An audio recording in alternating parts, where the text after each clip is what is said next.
भावाचं काय अचानक ठरलं 4 वाजता सातारला जायचं. काय विषय होता काय माहीत नाही. पण त्याला म्हटलं चल जाऊया आपण. तर काय आम्ही पोहोचलो की वास्तू प्लाझामध्ये साताऱ्यातल्या. मग भावानं पण लगेच पार्सल द्यायला गेला.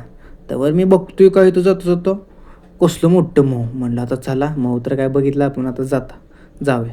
तर मग भावाचं अचानक प्लॅन ठरलं की जायचं की अजिंक्य तारा. भाव म्हणायला लागला जाऊ का नको जाऊ का नको त्याचं तेच चाललेलं. म्हणलं चल आता जाऊया. आलो की आम्ही लगेच.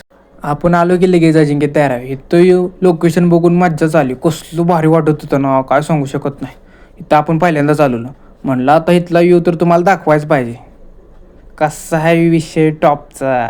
एवढं खतरनाक वाटत होतं ना काय सांगू शकत नव्हतं. मज्जाच आली. बघून आपण असं वाटत होतं की महाराजांच्या काळातच आलो. मग पोचलो की अजिंक्य ताराच्या दरवाजापाशी. आज जाऊन काय महाराजांची मूर्ती बघितल्यावर असं साक्षात वाटत होतं की महाराज समोरच आहेत.